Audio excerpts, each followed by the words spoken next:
I think sort of big picture question has been, could or would Harris be able to maintain her momentum? Surely this is the week that it doesn't start to wane, though.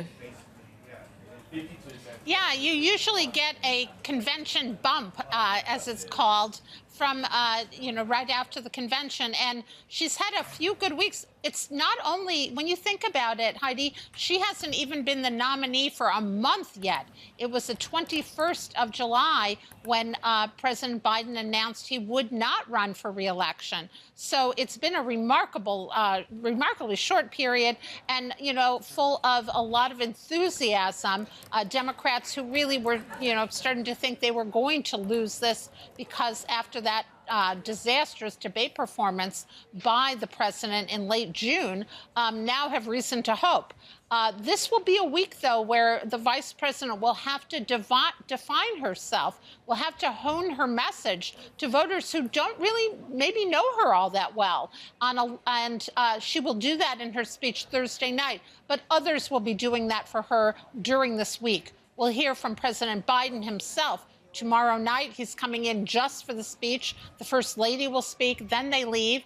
On night two, it is former President Obama, the Clintons, and then on night three, it is Tim Walz, her vice president, and then the main event, the vice president in her acceptance speech to the convention on Thursday evening. She's urged her supporters to fight and fight the good fight, right? And it comes at a time that we know from various reporting that certainly the former President Trump's campaign was quite blindsided by the decision to replace President Biden. Are they on a steadier footing now? What do we know about the sort of renewed energy in the Trump camp this week? Yeah, so the former president has publicly said that he thought he would be running against President Biden, and but has kind of in the last few days, this past week, really seemed to be running now against Vice President Harris.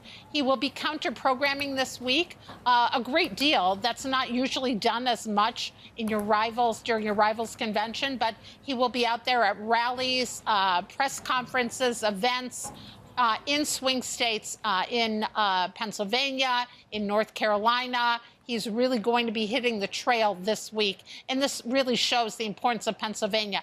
The vice president was there today with her vice presidential running mate and their spouses, really trying to deliver the message. Pennsylvania is a must-win for her. On Trump, we've sort of seen his messaging shift a little bit, or actually quite substantially, but in the last, say, 2 weeks, it's really been very emotional, the attacks, very personal. He's completely gone off message. Do you think we're going to see a shift once again? Because it definitely seems like his advisors just want him to talk about the economy. Yeah, I mean, that is certainly with President Trump, former President Trump, he decides what he wants to say. And clearly, part of this is he likes the rallies. He likes the fact that the base gets energized when he attacks. He's also all about, the medium, and he loves television. He loves the cameras. He really loves the rallies. So that's a lot of what we've seen. He did try to shift somewhat last week. You saw that press conference with all the grocery items where he was talking about inflation. That was supposed to be an economic policy speech. Partly it was. But I think we will be seeing perhaps more policy from him. But he just loves the rally. He's a showman, and I don't think that's going to change. Certainly not anytime soon. And we'll have to see if he does that in the debates as well. He says he's all excited to debate the vice president, and we will see that on September 10th.